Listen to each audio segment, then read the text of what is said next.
ये कहानी है एक इंसान की जिसने 400 से भी ज्यादा दिन तक दुनिया के सबसे बड़े और बेरहम समंदर पैसिफिक ओशन में जिंदगी और मौत की जंग लड़ी वर्ल्ड रिकॉर्ड बनाया और 14 महीनों बाद वह जिंदा वापस भी आया।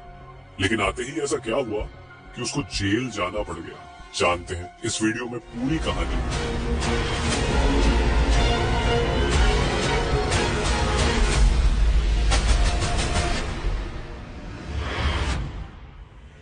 पैसिफिक ओशन का नाम सुनते ही लोगों को पसीने आ जाते हैं।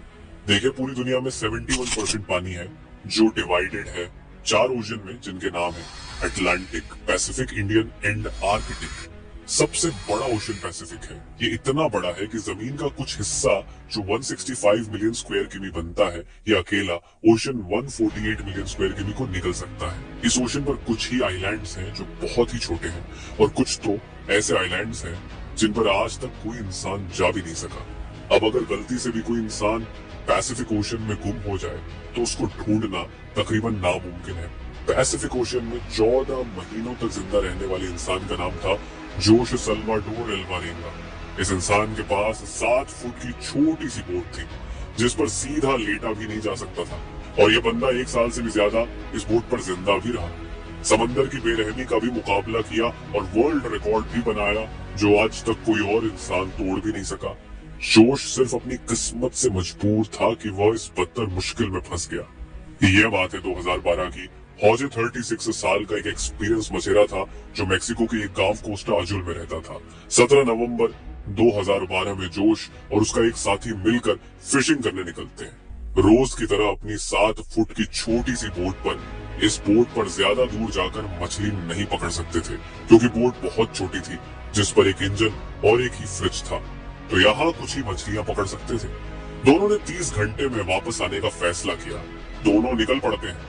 मेक्सिको के किनारे से 120 किमी दूर अपना जाल समंदर में बिछा रहे होते हैं कि अचानक एक खतरनाक समुद्री तूफान उनको अपनी तरफ आता नजर आता है।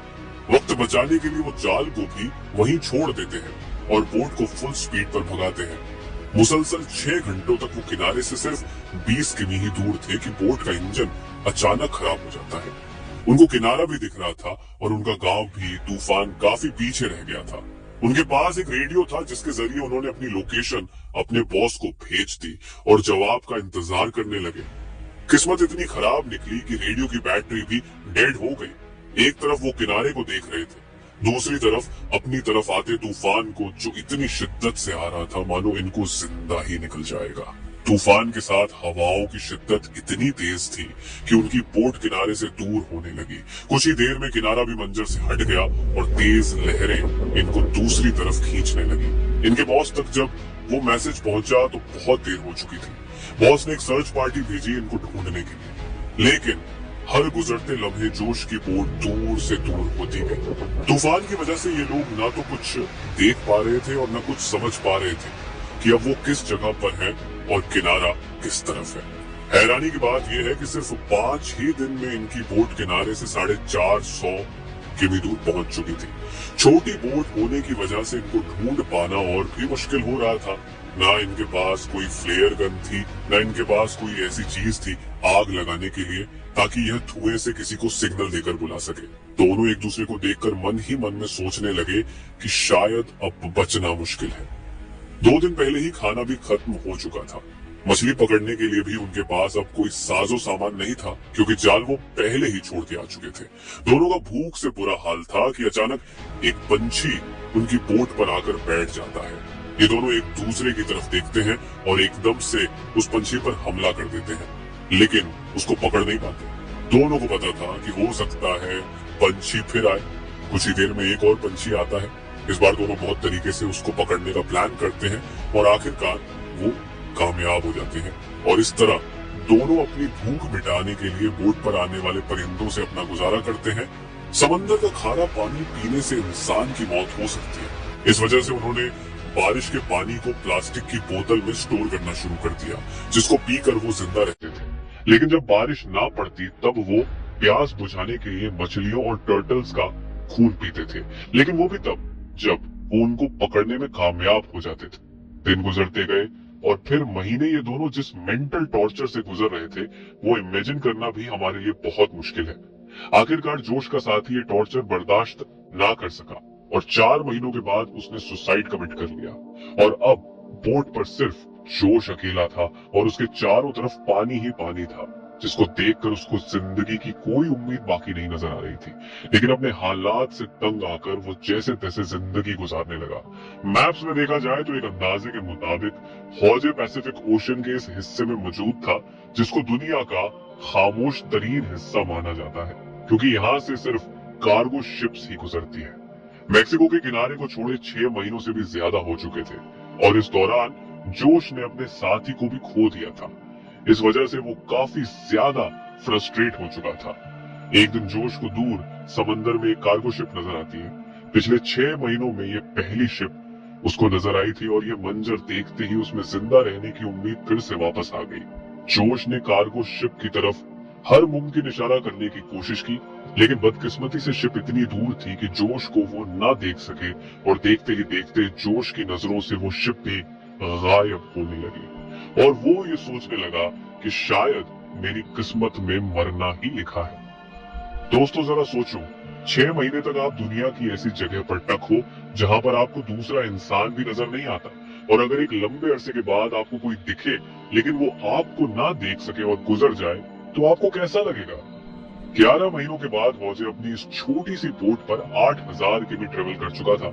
उसके कपड़े भी फट चुके थे और उसके पास खुद को सनलाइट से बचाने के लिए सिर्फ एक अंडरवेस्ट ही बचा। आखिरकार वो घड़ी आ गई जब किस्मत जोश पर मेहरबान हुई।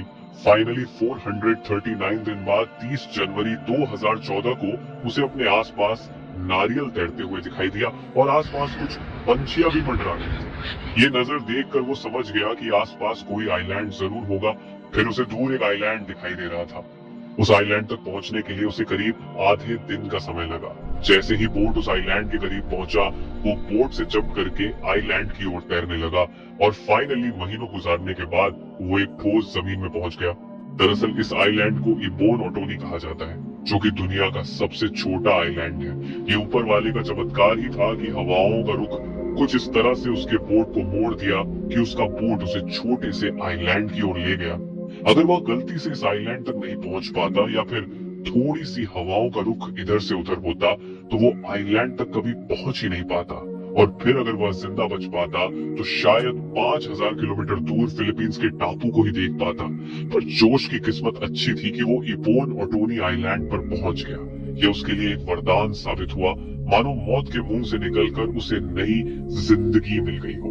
थोड़े बहुत एरिया का जायजा लेने के बाद उसे एक घर दिखाई दिया। कुछ देर बाद उस घर से एक इंसान निकल के आया। करीब 14 महीने तक समुद्र में गुजारने के बाद वो पहली बार किसी जिंदा इंसान को देख रहा था। ये देखकर उसके आंखों में आंसू आ गए। उसकी कहानी जानने के कुछ ही देर बाद वहां पर लोकल पुलिस पहुंच गई। जोश अपनी पूरी जर्नी पुलिस वालों को बताया, लेकिन उसके बातों पर यकीन करने वाला कोई नहीं था। भला 438 दिनों तक कैसे कोई एक छोटे से बोट में जिंदा रह पाता, वो भी बिना खाए पिए एक लाश को देखते हुए, जो उसने अपनी बातों को साबित करने के लिए अपने बॉस को कॉल किया, जो उसे मछली पकड़ने के लिए भेजा करता था। उसके बॉस ने भी ये पुष्टि कर दी कि हाँ, जोश मेरे लिए कम करता था और 1 साल पहले वो समुद्र में खो गया था। अब क्योंकि वो किसी और कंट्री में पहुंच चुका था, वो भी बिना वीजा के, इसीलिए कुछ दिनों के कानूनी कार्यवाही करने के बाद उसे वापस मेक्सिको भेज दिया गया।